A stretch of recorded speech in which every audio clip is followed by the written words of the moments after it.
Om Tava Kathamritam Tapta Jivanam Kavi Bhiriditam Kalmashapaham Shravanamangalam Srimadaatatam Bhuvi Grananti Bhurida Janaha Bhuvi Grananti Bhurida Janaha.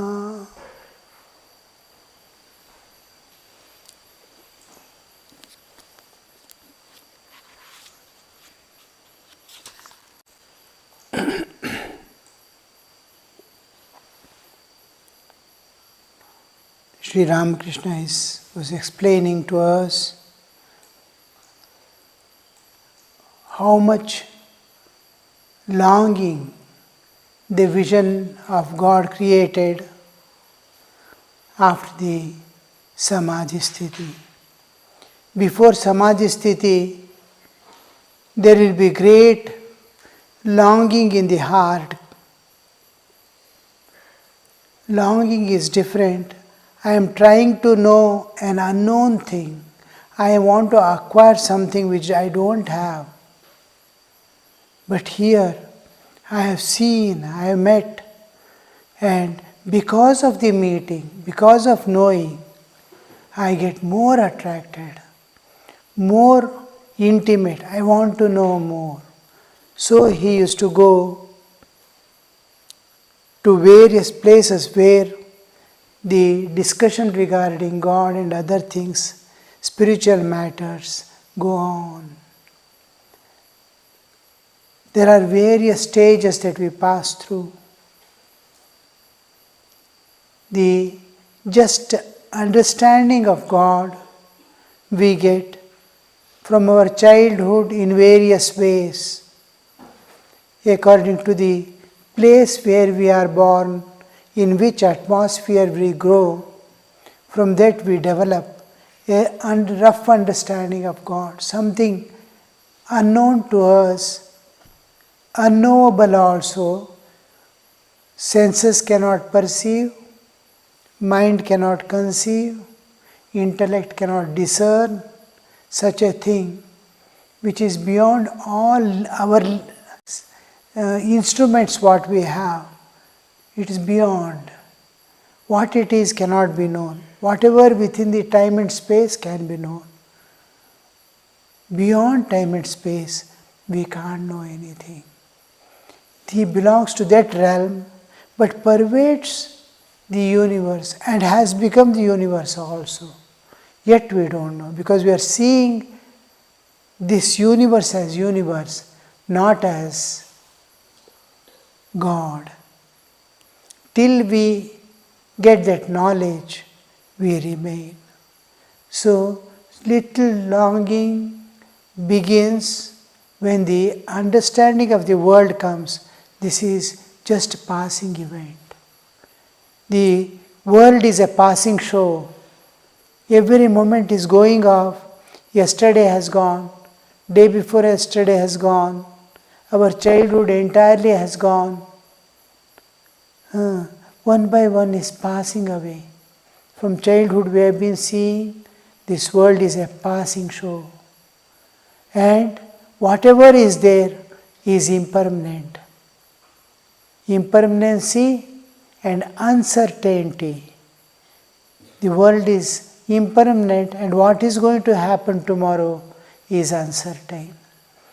When knowing this, when we have a little understanding of God, we want to see something which is unchanging. This is constantly changing. I want something unchanging. This is perishable. Constantly it is under destruction. Whatever we see is not there tomorrow. I want something which is imperishable. So, only thing I have heard about it is God. God is a thing which never gets exhausted, which never changes, which is not perishable, and which is a ocean of bliss, peace, love, absolute bliss, absolute peace, absolute love. So once we know a rough understanding of God, we want to reach that. We want to transcend this relative existence, this world. We want to transcend and go beyond, because this is ever changing and temporary. I want to go where there is eternity. So I stretch myself. There we see first longing entering into our hearts. I'm fed up, enough of this world, enough of this world. I want to go beyond. So this longing brings about the spiritual awakening. Spiritual awakening is, we are just entering into Vijnanamaya Kosha, transcending the limitations of mind. We are going beyond the mind. And when our spiritual awakens, our inner spirit, spiritual awakening is there. With the spiritual awakening, what happens is, I find myself independent of physical body. First experience is, I know myself independent of body. I don't know who am I, but I am not body becomes confirmed. It is an experience. When I come down from Samadhi, I will be like sitting in a car, separately from this body. Just like when I sleep, I am separate. I don't understand the pain and all. Like that, I don't understand anything of this body. I shifts from our bodily existence to something else within after the first entry into the Vijnanamaya Kosha, after the spiritual awakening is there. In bhakti schools, that is, in path of devotion, we call it blooming of the heart. Heart blooms. The lotus of the heart is supposed to bloom. In bhakti yoga. In dhyana yoga, we see spiritual awakening. Adhyatmika jagrata, waking up. So when this happens, we see that we are separate from body. Like cloth is separate from me.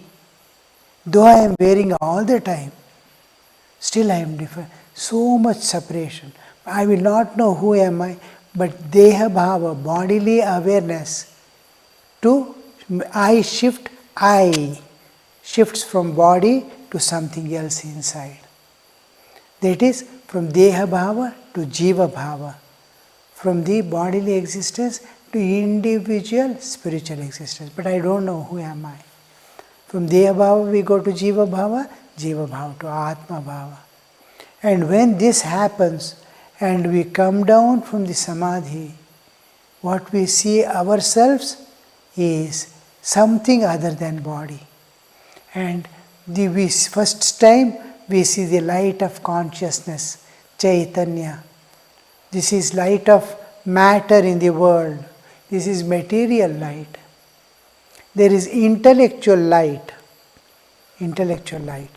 We discover, scientists use the intellectual light. In the physical light, we see the world. There is spiritual light within. The Chaitanya, the light of consciousness, the light of existence. I exist. That light, for the first time he sees, and then wonders, who am I, who am I? And after coming down, in every jiva, in every life, wherever there is life, he sees that light. It is like, till now, it was like a bulb which is put off. I was seeing only bulb, there was no light. Now after spiritual awakening, there is light within me. So I see everyone like a lighted bulb. We see the bulb also, light also. So it will be like seeing the lighted bulb.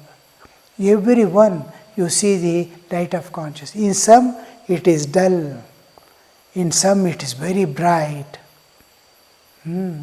As how the layers, this is what we usually term as sin and virtue. Actually, it darkens. The light of the Chaitanya doesn't come out if our life is not pure and good. If animalhood is more, then very little light will come out. If it is human is there, a little more comes. When we are divine, full light comes out. Anybody, saints and all, they are full of light. Only they, as if they don't have a body at all. So much. And in plants and all, it will be very dull, but you will see the light. After spiritual awakening, you will see everything, but you don't see in matter. Only in living beings, whether it is plant, insect or animal, you will see light. Different amount, the intensity is less and more. Amidst the human also, there is intensity is less and more. According to the layers are darker or transparent. So this is what we see. And then after the Samadhi sthiti, Sri Ramakrishna is telling, after I went to Samadhi, this is the entrance, spiritual awakening is the entrance into Samadhi sthiti. It is, after some time it comes out without seeing the God, it sees the only light. Then after a few visits inside, after in meditation when you go enter into Samadhi a few times, you will see a brighter and brighter area which takes you. There won't be this body when you enter into Samadhi. You only intellect and sense organs will be there, not these instruments. The software behind the senses. The software will be there and intellect will be there. Intellect alone will be going. Intellect is very powerful to penetrate inside and see. Whatever scientist discovers is intellect seeing. We concentrate and Mother Nature reveals. In case of scientists. In case of spiritual aspirants, they concentrate and God reveals. So when they enter inside and see the brighter, when they go to the brighter region, they will see, yesterday we saw, it is like a port or a harbor. The Absolute is extending within us. The Chaitanya is extending within us. And there we see the light condensing into the form, taking form. Formless is taking form for the sake of devotee, for the sake of bhakta.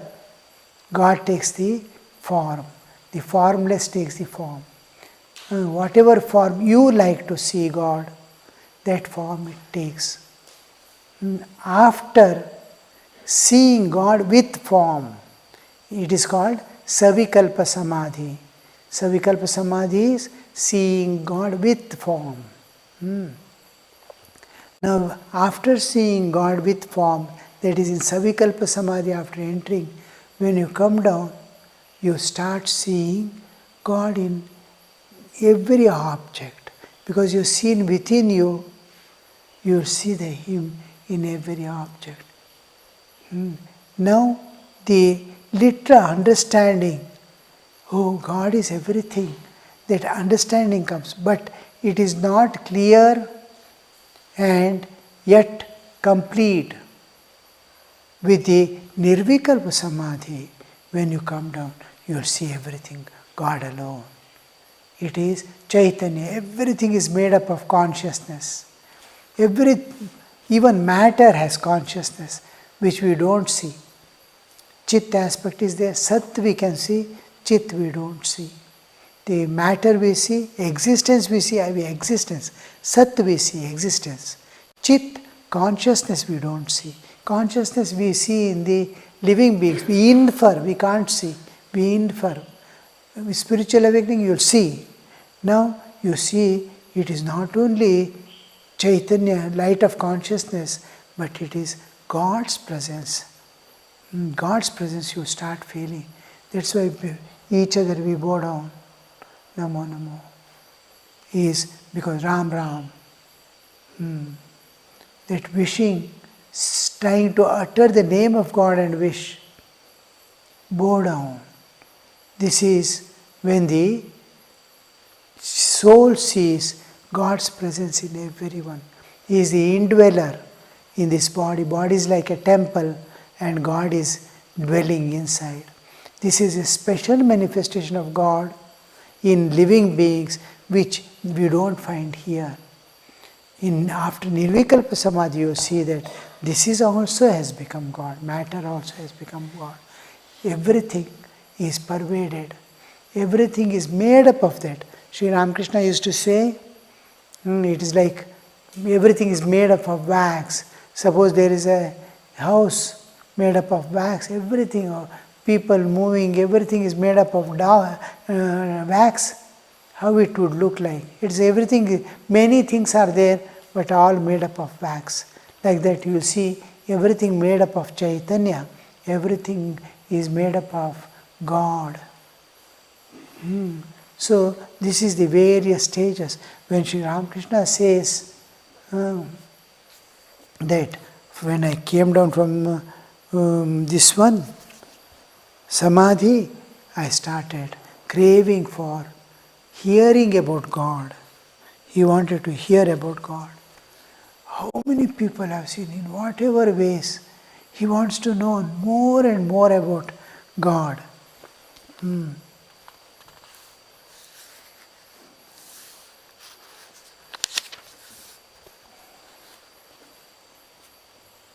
I used to go to Krishna Kishore to hear him read Adhyatma Ramayana. Adhyatma Ramayana. I used to go. Now you see here the topic changes a little from Samadhi Sthiti and experiences and giving instruction to people.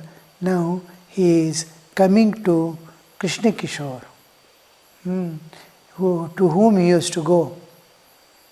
Now, Sri Ramakrishna, when God comes, incarnates, when he is going to a person's house or a person to listen, what must have dragged this prophet to go to his house and listen to him?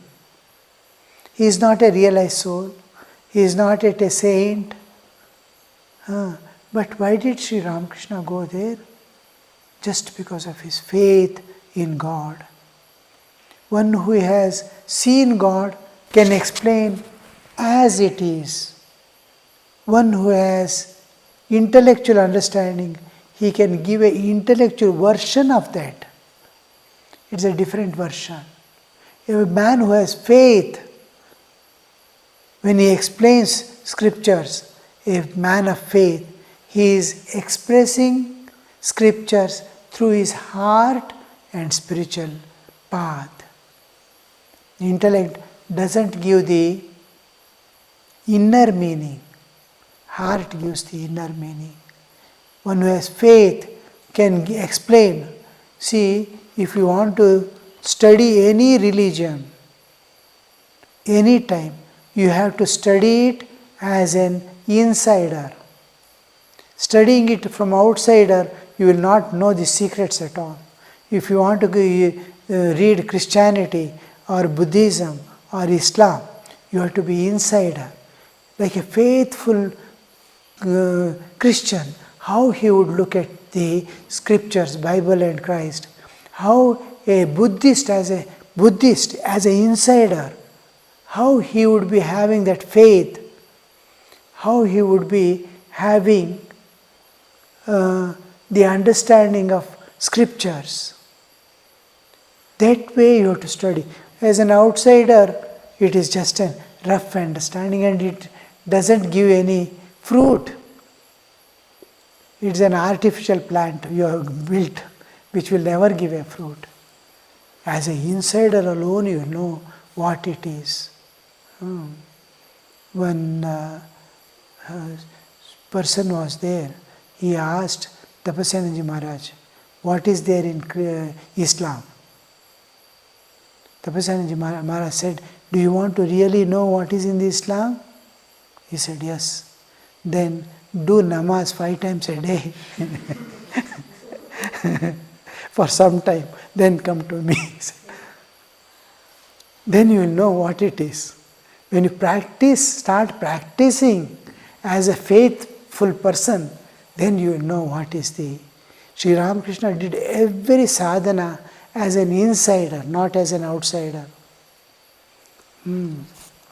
So this faith which builds up the reality, which sees with a different eye of faith, is there in this person, Krishna Kishore. That is what Sri Ramakrishna is explaining. What a tremendous faith Krishna Kishore had. What a tremendous faith Krishna Kishore had. Why did Thakur go to him is hidden in this. Once while at Vrindavan, see, when we tell something to some people, we have to teach them in their own language. Children, in children's language, you have to teach. Elders, because their experiences differ. Same thing, when we explain to different people, we have to teach in a different way. So, he is making the people understanding at the normal incidents happening, how is his faith. Once while at Vrindavan, he felt thirsty, Krishna Kishore felt thirsty and went to a well. Near it he saw a man standing. On being asked to draw a little water for him, the man said, I belong to a low caste. Sir, you are a Brahmin. How can I draw water for you? Especially in North India, in those days, even at present, there is lot of caste difference. The higher caste people will not drink water from the lower caste. That caste difference was there. Caste difference is actually, it is guna, karma, vibhagsha. In every society at all times it will be there. According to their nature and their profession.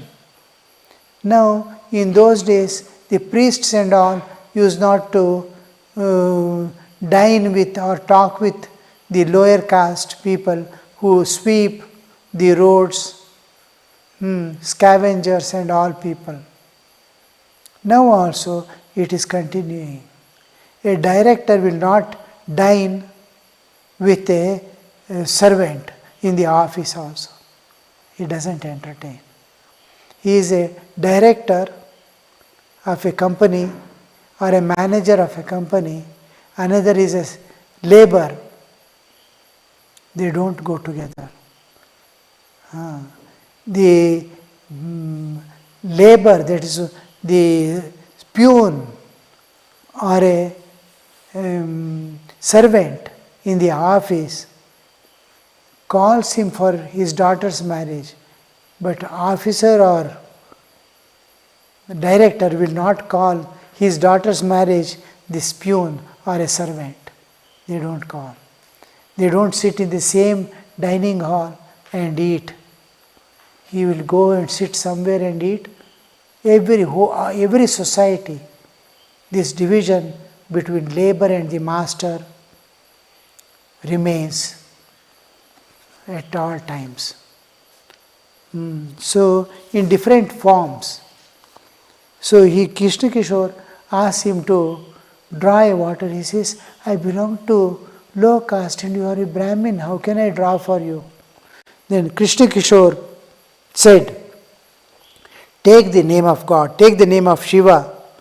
By repeating his holy name, you will make yourself pure. He had tremendous faith in the name of God. Sri Ramakrishna often used to say, his name of God is an ordinary thing, it purifies body and mind.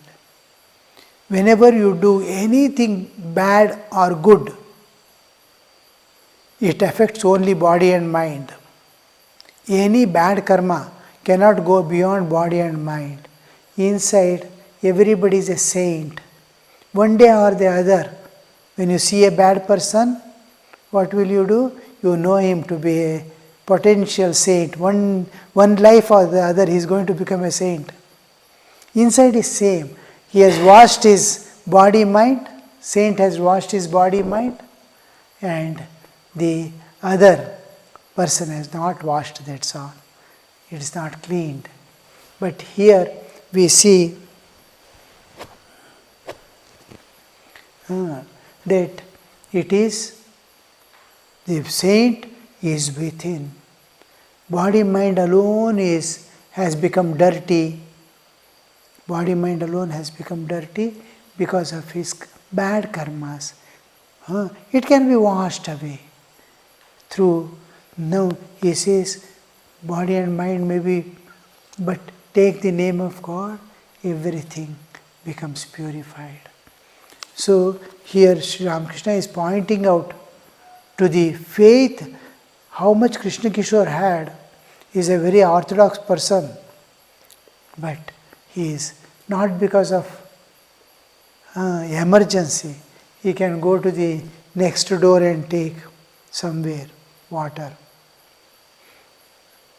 He wants to see that that person is lifted. It's an opportunity given to him. He could have gone to other, if he had really the difference, or if he had no faith in God, he would have gone to the other house and taken water. Now he has two responsibilities. One, to have that faith in God. God must be pleased with me. Second is, he wants that person, ordinary person, to be raised to the Brahmin level. We have to, each one, as we grow in spiritual life, we have to lift others also in spiritual life. That is our responsibility. God gives us something to be shared with others. So Krishna Kishore is not only expressing his faith there, but is lifting an ordinary man to the spiritual levels. How happy he would feel. A Brahmin embracing, how much joy he might have felt, how much of confidence he might have felt within himself. That I become pure by taking name of God. This is what we see.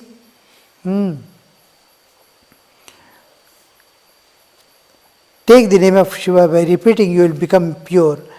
The low caste man did as he was told, and Krishna Kishore, orthodox Brahmin that he was, drank the water. What a tremendous faith.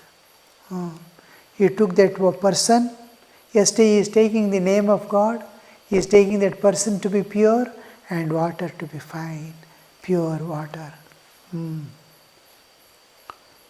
Once a holy man came to the bank of Ganges and lived near bathing ghat at Aryadha, not far from Dakshineshwar. We thought of paying him a visit. I said to Haldari, Krishna Kishore and I are going to see a holy man. Will you come with us? Haldari said, what is the use of seeing a mere human body which is no better than a cage of clay? He tells Haldari that he is going to see a holy man with Krishna Kishore. That person, what is there to see? He is a holy man. And this person says, What is the use of seeing a cage of clay? Body is a cage of clay. He is seeing a cage of clay. Each man's view changes. View. And you see here, Haldari was a student of Bhagavad Gita and Vedanta philosophy, and therefore referred to the holy man as a mere cage of clay. I repeated this to Krishna Kishore. With great anger he said, how impudent of Haldari to make such a remark. How can he ridicule as cage of clay the body of a man who constantly thinks of God and meditates on Rama? See, holy man means his every part, everything is holy. And in holy, where there is divine, where there is spirituality, where there is holiness, where there is sacred, these places, all differences dissolve. All differences dissolve. There won't be any differences, or there won't be any dirt there. It's pure. And he says, how could he say that it is a body of clay? You see tomorrow. Om Shanti Shanti Shanti Harihi Om Tat Sat Shri Ramakrishna Arpanamastu.